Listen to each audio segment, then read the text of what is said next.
It is exactly 8 p.m. on our studio clock, and these news are on Spectrum Television. Making news tonight, February 24, 2023. Update to the Martinez Zogo case. The journalist's family, amidst public opinion, will still have to wait before knowing the outcome of the preliminary investigation carried out by the head of state. As the suspects were brought to the military court yesterday, and have been sent back for another second time. Olivier Bouzike will be giving us more details in the course of this newscast. Plus, in sports, Mount Cameroon Race of Hope. Activities to mark the 28th edition of the Mount Cameroon Race of Hope in Boya, southwest region of Cameroon, have been launched today in the legendary hospitality city by the Minister of Sport, Mwele Kombi, alongside the governor of the region. With over 600 athletes present this year to take part in the race, this year's edition also marks the 50th anniversary celebration of the race. This story is in full and much more will be yours in a short while. Good evening, ladies and gentlemen. Thanks for joining in on the 8 p.m. Bilingual Primetime newscast on Spectrum Television. We'll kickstart right away in the French language with Makeda Lidinyotom. Bonsoir, Makeda. Bonsoir Christelle Asexwele, mesdames, messieurs, bonsoir. Nous vous l'annoncions dans les titres. Affaire Martinez Zogo. La famille de l'homme de médias assassiné et l'opinion publique devront encore attendre afin de connaître l'issue de l'enquête préliminaire. Depuis déféré hier au tribunal militaire, le commissaire du gouvernement a renvoyé les suspects pour une seconde fois au CED. Selon certains juristes, cela peut être dû à l'absence de certains éléments clés de ce dossier. Olivier Bouzike à Yaoundé pour plus de détails. C'est autour de 15h dans la journée du 23 février que Jean-Pierre Amougou Belinga, Justin Dangoui et les autres suspects interpellés suite au meurtre du journaliste Martinez Zogo ont été à nouveau déférés devant le tribunal militaire de Yaoundé. Ils ont passé plus de 10 heures de temps dans une ambiance surchauffée au tribunal militaire. Proches, amis, connaissances, curieux et hommes des médias ont pris le bâtiment d'assaut pour suivre de près l'évolution de l'affaire. Sauf qu'ils devront encore attendre pour connaître la décision finale du commissaire du gouvernement, puisque ce dernier a décidé aux environs de 1h du matin de la journée du 24 février de renvoyer une seconde fois les suspects au secrétariat d'État à la Défense. Si aucune explication n'a été donnée après ce deuxième renvoi, pour maître Daniel Bikaï, c'est un fait normal en droit. Il y a des points certainement qu'il a visés et sur lesquels les OPJ devraient travailler dans leurs auditions des différents suspects. Donc sur le plan juridique, j'ai la faiblesse de penser qu'il n'y a aucun problème particulier. Le ministère public, le commissaire du gouvernement est dans son rôle de renvoyer les suspects auprès des OPJ pour complément d'enquête. Cela me semble logique et on va attendre la suite. Parce qu'après le travail des OPJ, ils vont renvoyer le dossier auprès du commissaire du gouvernement qui va tirer les conséquences si les éléments attendus lui ont été fournis par le travail des OPJ. Amougou Belinga et compagnie ont donc passé une nuit de plus au CED. Ils y resteront certainement encore pour quelques jours. Le temps pour les enquêteurs, le commissaire du gouvernement, le juge d'instruction militaire de déterminer si les suspects seront remis en liberté ou envoyés en jugement et placés sous mandat de dépôt. Cependant, maître Charles Tchunga, qui préside le collectif d'avocats d'Amougou Belinga, continue de dénoncer des vices de procédure, un harcèlement et une machination dont il estime que son client est victime. La famille du défunt, quant à elle, continue de craindre pour sa sécurité et refuse d'inhumer le corps de Martinez Zogo tant que cette enquête préliminaire ne sera pas bouclée. Nous vous le disions donc après s'être rendu de nouveau devant le commissaire du gouvernement hier. Jean-Pierre Amougou Belinga et compagnie ont une fois de plus été renvoyés au CED. Et pour comprendre cette navette judiciaire, voici les explications de maître René Roger Bébé, avocat au barreau du Cameroun. Je pense que pour tenter une explication objective, il faut interroger la loi. Et à cet égard, la loi nous enseigne que lorsque les mises en cause sont déférées au parquet du commissaire du gouvernement, ce dernier n'a que 3 options. Première option, il n'y a pas de charge suffisante contre les mises en cause. Il ordonne leur libération et classe le dossier sans suite. C'est-à-dire qu'il n'y a pas de poursuite judiciaire. Deuxième possibilité, il y a des charges suffisantes contre les mises en cause. Il les renvoie en jugement devant le tribunal militaire. Troisième option, il fait un soit transmis pour retourner le dossier au niveau des enquêtes préliminaires, c'est-à-dire au CED. Alors, si donc, comme vous le dites, le dossier a été une deuxième fois retourné au CED, c'est que nous nous situons inéluctablement dans cette troisième hypothèse, qui est que le commissaire du gouvernement a sollicité un complément d'enquête. Puisqu'il n'a pas envoyé le dossier en jugement devant le tribunal militaire et il n'a pas classé non plus le dossier sans suite. C'est donc la seule hypothèse qui nous reste. C'est que le dossier a été retourné une deuxième fois pour un complément d'enquête. Je souligne que la loi ne limite pas le nombre de fois où le commissaire du gouvernement peut retourner le dossier pour complément d'enquête auprès des officiers de police judiciaire. Il ne limite pas le nombre de fois. Donc, voilà la seule hypothèse plausible et objective qui me semble à même d'expliquer ce deuxième retour. Parce qu'il ne faut pas oublier que nous sommes ici face à un dossier extrêmement complexe.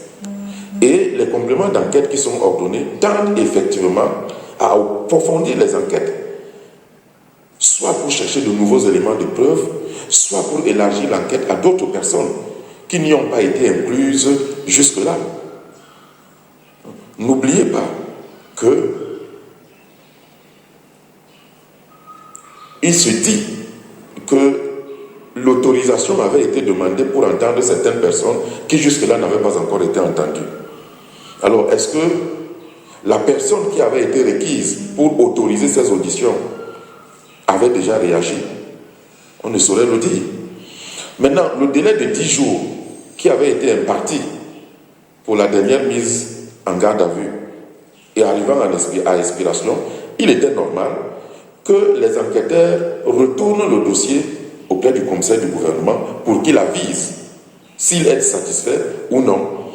Cela peut donc expliquer pourquoi le dossier a été une fois de plus retourné au CED. Parce que nous n'oublions pas également le délai de 15 jours imparti, je crois, par l'article 11 de la loi du 23 décembre 2014 sur le terrorisme. Donc cet article 11 qui prévoit un délai de garde à vue de 15 jours dispose que ce délai est de 15 jours renouvelable par le commissaire du gouvernement. Donc ce délai peut être renouvelé de manière indéfinie. Nous ne sommes donc pas, à proprement parler, dans une hypothèse saugrenue ou extraordinaire. Nous sommes dans une hypothèse prévue par la loi. Away from the Martinez-Zogo case, we now talk senatorial 2023. The president of the Communication Council, George Chebonken Kalabopse, has called on journalists to treat the ballot professionally. He was speaking this day in Yaoundé at a press briefing where he briefed journalists on how to go about the senatorials. Let's get more of this in the following excerpt. In accordance with Section 87, Sub 1 of the Electoral Code, which stipulates that, quote, the election campaign shall open on the 15th day preceding the election and close at midnight on the eve of election day, end of quote. Having said that, there is no need to remind ourselves of the central role that the media play in an electoral process. Media impartiality, objectivity, and professionalism contribute greatly to the transparency and fairness of any election and also in reducing tension. Dear media professionals, you have a crucial role to play in ensuring that the public's right to information is upheld during the election period by providing accurate, thorough, and rigorous information to the public, giving a voice to various societal groups, providing information on the electoral process, analyzing the issues at stake in the election, expressing the views of political parties and candidates, and observing the electoral process and its possible flaws. On the other hand, you are bound by virtue of the laws in force and the professional canons that govern your trade to abide by some guidelines, including the duty to inform, compliance with the norms governing media coverage, and safeguarding freedom of expression during elections. In this respect, it is widely acknowledged that there can be no free, fair, transparent, and democratic elections unless citizens actually enjoy their right to information and expression through a free, pluralistic, professional, and responsible press. Dans notre page découverte ce vendredi, nous vous amenons dans l'un des quartiers de Bonabéry, situé dans l'arrondissement de Douala 4e, plus précisément le bloc 7 du quartier Beseke. Là-bas vit une grande partie de la communauté anglophone, partie des régions du nord-ouest et du sud-ouest en proie depuis des années, comme vous le savez, à une crise socio-sécuritaire. Quelles sont les difficultés que rencontrent ces déplacés internes? Élément de réponse dans ce reportage de Léla Renganzu. La cinquantaine sonnée, Béatrice Ngoé est veuve. Il y a 1 an, elle a vu sa famille s'agrandir. 4 nouveaux membres des enfants arrivés d'un coup et pas à la faveur d'une naissance. 2 come of Southwest, 2 come of Northwest. The other father have died. The other one is living in Douala here, just working like that. She's doing nothing. So it's only me that I'm working here, help myself, help the children. They are living as an orphan, the way 1, 2 have fathers. So it's only me like this, where you are seeing like this. It's only me. Avec une dizaine d'enfants désormais à sa charge, c'est dans cet espace qui lui sert de cuisine que maman Béatrice tire les revenus qui lui permettent de subvenir aux besoins de sa famille. Ici, elle concocte tous les jours des plats qu'elle propose aux employés des entreprises installées à Bonabéry. As you see me here, is what I'm doing to bring up the children. Even fire take one side of that place like that. Because last time when you come, there was something there. But fire just come and burn everything down. I have nothing. As you see, this is me all here. I cook this waterful, I cook rice, beans, arrow, aju, all that one day. I cook and sell before I manage with the children. Reach today, nobody help me. Nobody help me. It's only here I manage to help myself and the children. Situé dans le 4e arrondissement de la ville de Douala, voici le visage du bloc 7 du quartier Beseke qui accueille la famille Ngoa et d'autres déplacés du nord-ouest et du sud-ouest.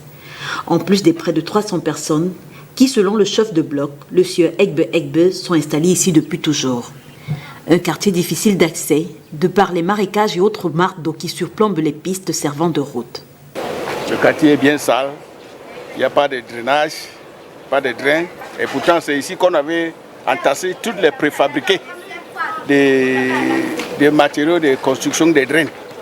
Bon, on a préparé la nourriture devant nous, mais on nous a délaissés. Bon, vous voyez. Des habitants nouveaux et anciens ont appris depuis lors à vivre en cohabitation avec l'eau, les moustiques et les serpents. Au niveau des fenêtres, là, il suffit que l'eau tombe pendant 30 minutes. Là, la maison est débordée. Les chambres sont débordées. Il y a trop de moustiques ces derniers temps-là. Il y a trop de moustiques dans notre quartier. Et nous en déplorons énormément parce que ces moustiques ils nous nuisent au quotidien et ils nous donnent de temps en temps de maladies. Because we too suffer, mosquito, water, road. We no get road safe for pass enter when rain, especially day when rain don't just fall. We don't just die when I die. Place where you dey for day, you go just remain for outside. When you dey inside house, you just remain inside house. You know if you come out again for outside. Snake they even work for inside there. One day snake bite some pikin for quartier where rain fall. Flop all sides so we want pass so snake biting. So we know fit just cope for this quartier. D'ailleurs, l'eau a très souvent été plus forte que l'homme. s'infiltrant dans les habitations au point de devenir les maîtres des lieux après avoir délogé les précédents locataires. Donc vous voyez, il n'y a plus les locataires. Donc l'investissement des propriétaires de cet immeuble, son investissement est parti dans l'eau. Donc il n'y a plus les locataires. Lui-même, il a abandonné parce que faute de moyens. Il ne peut pas reconstruire parce que ça va lui prendre les yeux et la tête.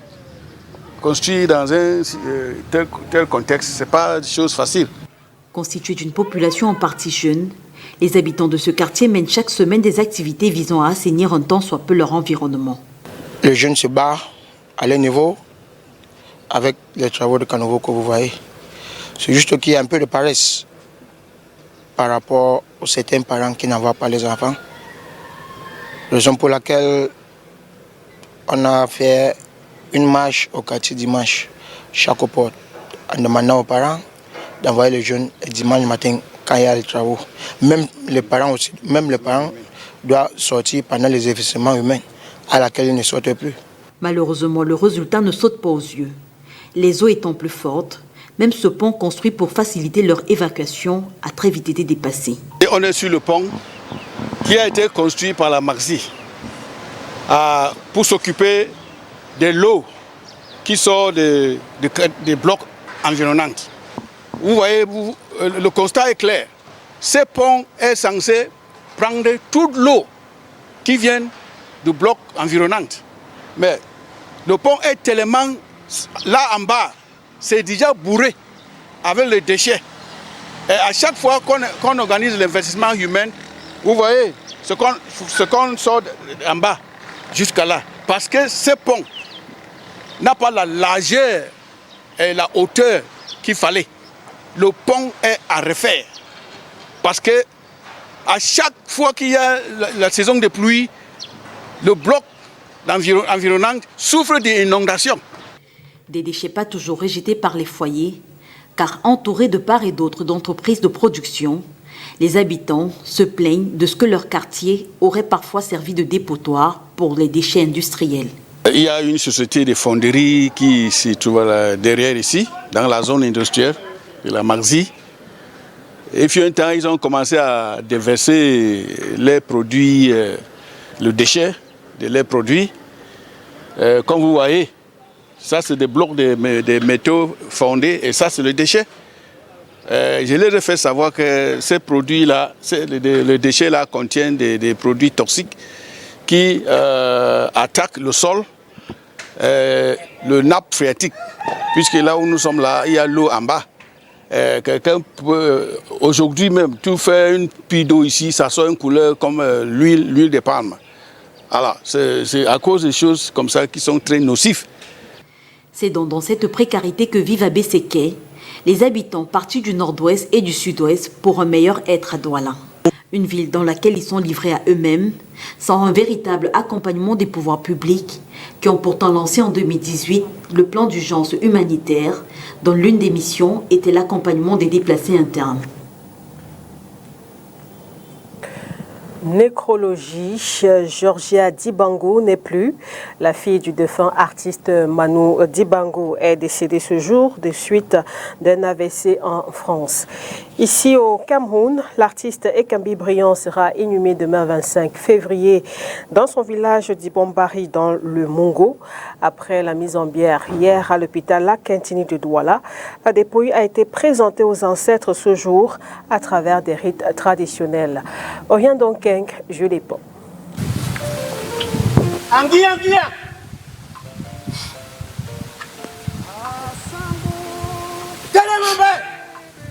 En compagnie des gardiens de la tradition, la dépouille des Kambi Briand est présentée aux ancêtres.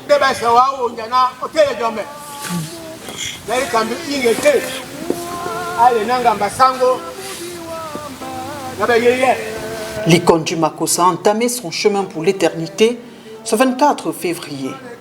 Après sa mise en bien à l'hôpital La Quintini de Douala et la soirée artistique en son honneur à la place de la Besséké, sur les berges du Vouri, son corps est présenté à travers des rites traditionnels afin que les ancêtres lui ouvrent les portes, qu'ils le reçoivent à leur côté.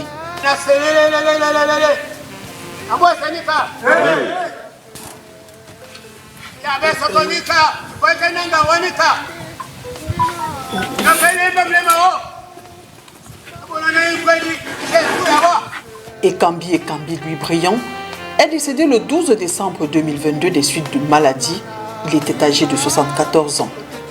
Un des chanteurs et guitaristes camerounais les plus connus, Motamouenya, c'est-à-dire homme important en langue douala, sera inhumé ce samedi 25 février 2023 à Dibombari. C'est dans le département du Loup. Away from our national page, we now take on our international page with our foreign partners, the Voice of America. President Joe Biden, in a surprise visit to Ukraine, entered an active war zone despite security risks to express America's steadfast support for Ukraine in its fight against Russian aggression. He stood by Ukrainian President Volodymyr Zelensky and paid his respects at the Wall of Remembrance, honoring those who died defending the country.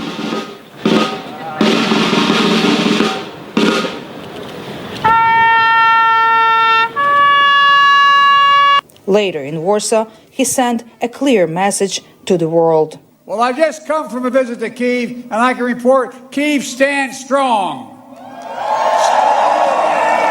Kyiv stands proud. It stands tall. And most important, it stands free. But Russia's full-scale war has taken an enormous toll on Ukraine, its infrastructure, and on the Ukrainian people. The National Democratic Institute says 37% of Ukrainians who took part in a study said they had lost a friend or family member since the war began a year ago. Still, Ukrainians remain hopeful about the future, says Institute Director Martin Valetsky. Against this background of terrible, difficulties, Ukrainians remain very optimistic. There is a strong level of support for the leadership, and there is hope that within international support, this war would be over soon. Valetsky says Russia has used disinformation to try to divide Ukrainians and convince them the West is not committed to their country. But Valetsky says this strategy has backfired. 92% of Ukrainians would like to see Ukraine being a member of the European Union. 87% would like Ukraine to join NATO. And this is a very solid support which we've seen over the last year. It's amazing to see how pro-European, pro-NATO Ukrainians are. I've never seen anything like this in my history. Ukrainian political analyst Mykola Davydyuk agrees. Russian invasion make NATO and EU fantastically popular in Ukraine, and the people understood that our unique way is only into the West, and we are moving that direction very fastly. Meanwhile, ordinary Ukrainians say they are strong and resilient after a year of war and sustained missile attacks by Russia. On the 24th, everyone just came together and demonstrated that we really are one nation and that we don't want it. With each shelling, we only become stronger. We adapt it. We survive every day. This makes us stronger, and we only show the enemy that we are not afraid of anything. As a war drags on and evidence of Russian war crimes in liberated territories becomes known, research shows Ukrainians are overwhelmingly committed to victory and the liberation of all annexed and occupied territories. Miroslava Gongadze, VOA News, Kyiv.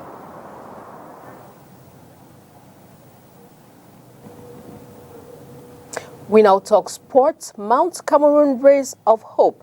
Activities to mark this year's edition of the Mount Cameroon Race of Hope have been launched today, Friday, February 24, 2023, in Buea, the legendary city of hospitality in the southwest region of Cameroon.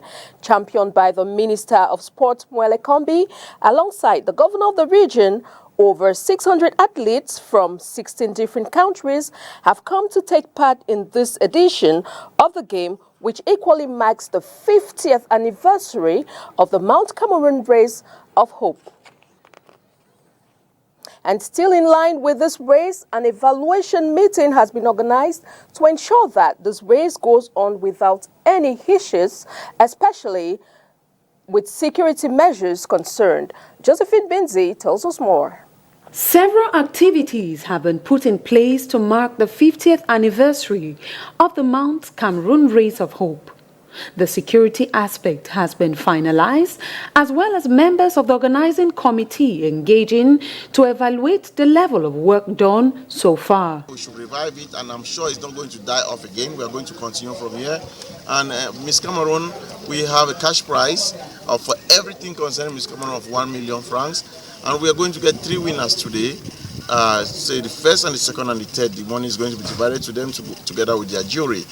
We want to say that the best would win, and same goes to our athlete. The best athlete will win, as I wish that we have a new champion this year since we are celebrating the Golden Jubilee. I will not wish for an old winner to come back on stage. February 25, 2023 will also be an occasion to honor the memory of former champions that gave every year the vibe it came with. Former champions who have won this race from 1973 to till date, who are still alive, to come so that those of us who could not see them when they were making history could be able to see them. They are part and parcel of this event as from the 24th. We are rather saying sorry to the general public. We would have loved to bring Mike Schott and Jack Bidlard from Britain, but they are old and they said they cannot make it. But the rest of the 17 champions who are still alive from Cameroon, from Amos Evambe to Yonde John to Tata Thomas, Nguyen Katarain, Sarah Etonge, all of them are going to be in the field dressed. We are going to see the backdrop that the federation. The city of Buea is dancing to the tango of the mountain race, which started in 1973. Over 10 nationalities are taking part in tomorrow's most popular marathon race in West and Central Africa. And that report from Josephine Benzi brings an end to this edition of the Bilingual Newscast on Spectrum Television. Thanks for watching. See you tomorrow, God willing, for another edition of the Bilingual News on Spectrum Television. Good night. Good night, Makeda Lidinyotam. Au revoir, Christelle Asek Souele. Nous vous donnons rendez-vous demain, si Dieu le veut, pour une autre édition du journal bilingue sur Spectrum Télévision. Au revoir.